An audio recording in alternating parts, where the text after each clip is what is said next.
Hi everyone! Welcome to my very first video on Vida Nova Reads. I'm so excited you're here. Today we're starting with the Rhythm Theory by Mel Robbins, pages 1 to 3. We'll read together, explore some key ideas, and maybe find a little peace for our busy minds. So grab a blanket, a cup of tea, and let's get cozy with this book. Introduction. My story. At the age of 41, I found myself 800,000 in debt, unemployed, and watching my husband's restaurant business crumble. It felt like we had failed at life with no hope of ever escaping the debt. I enviously watched as my friends found success after success in their careers while we struggled to get groceries on the table. I had just been laid off and had no idea what to do with my life. I'd already tried being a public defender for the Legal Aid Society in New York City, being a lawyer in a large firm in Boston, working for a few startups, doing business development at an advertising agency, becoming a life coach, hosting a call-in radio show, and even opening a small paint-your-own pottery studio. I felt completely lost. Like nothing I did would ever be enough to dig us out of the hole we were in. To deal with the anxiety and self-doubt, my main strategy became avoidance. Avoid getting up by hitting the snooze button. Avoid the pain with alcohol. Avoid responsibility by blaming my husband. Avoid looking for a job by procrastinating however I could. If you ever been in this situation, you understand how monumental even the simplest tasks seem. Getting out of bed, opening your bills, being fully present with your family, cooking a nice meal, applying for a job, going for a walk, canceling that subscription, or even just being honest about the extent to which you're struggling. Everything feels impossible. Every morning when I woke up, the anxiety was coursing through my veins, and I thought, is this really what's going to look like for the rest of my life? But you want to know the funny thing about being stuck? I knew exactly what I needed to do. Get up, tackle the dreaded pile of bills, get the kids ready for school, making myself go on walks, reach out to my friends for support, make a budget, find a job, and yet I couldn't seem to do any of it. How I changed my life. I'll never forget the morning when everything changed for me. The alarm went off, and there I was, laying in bed, completely overwhelmed by our problems. Like so many of us, I was paralyzed by my own thoughts, and the last thing I wanted to do was get up and face another day. But then something strange happened. I thought a thought popped into my head that would ultimately change my life. It was so simple, almost silly. I remembered watching a rocket launch the way NASA counted down to blast off. 5, 4, 3, 2, 1. I thought, what if I just counted backwards like that and launched myself out of bed? It seemed ridiculous, but I was desperate, so I gave it a shot. I counted backwards, 5, 4, 3, 2, 1, and I got out of bed, just like that. I didn't think about how tired I was or how much I didn't want to face my problems. I simply moved before my brain had the chance to talk me out of it. It's like launching a rocket.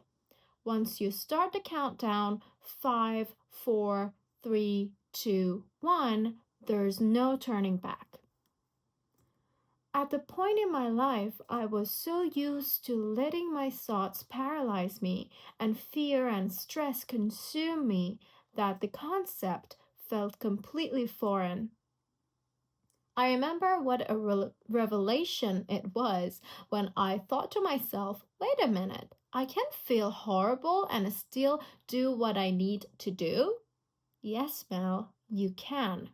And it worked. In those 5 seconds, I had interrupted the cycle of overthinking.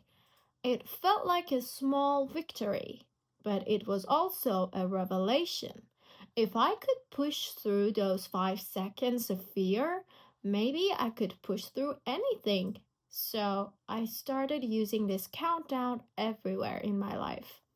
5, 4, 3, 2, 1. Get up when the alarm rings. 5, 4, 3, 2, 1. Pick up the phone and start networking to find a job. 5, 4, 3, 2, 1. Open the bills that have been piling up on the counter for months. I started calling this the 5-second rule. 1 5-second move at a time. I forced myself to put one foot in front of the other and slowly step back into my life. I won't lie to you, it wasn't easy. The next couple of years were among the hardest of my life. It's not easy to claw your way out of debt or face the painful issues in your marriage. It's not easy to quiet the anxiety or push through the self-doubt. It's hard to update your resume and look for a job when you question the value you bring. It's a grin to force yourself to get back in shape and create healthier habits after you've let yourself go. And it's definitely not glamorous to work all day, then come home, take care of 3 kids, spend a few minutes with my husband, and then stay up late every night trying to figure out ways I can make more money. But that's what I did. The 5-second rule taught me that action is the answer. Thinking about your problems will never solve them. Waiting around to feel like doing something means you'll never do it. It taught me that no one is coming to save you. You must save yourself from yourself. You have to force yourself to make little moves forward all day, every day, especially when you don't feel like it. Using 5, 4, 3, 2, 1, I pushed through the excuses, the anxiety, the overwhelm, and the fear, and step by step, day by day, week by week, I slowly took the actions that put my life and career back on track. My husband started using it to push himself to face the issues in his business head on, and it worked for him too. But it would be another 3 years before I told anyone else about the 5-second rule. I had been reluctant to share it with anyone because, first, I didn't know why it worked, and second, I didn't feel like I was in a position to give anybody advice. But that all changed one fateful day when an old roommate recommended me as the perfect person to give advice on career change at a small event. I suppose she thought of me because I had changed my career so many times, even I had lost count. The event offered to fly me and my husband to San Francisco and put us up in a hotel. When you're struggling financially, that sounds like a free vacation, so I said yes. This was the first time I had ever given a speech on a stage at an event. The only public speaking class I had ever taken was in high school, and as soon as I boarded the plane, That's when the panic started to sink in. What on earth have I gotten myself into?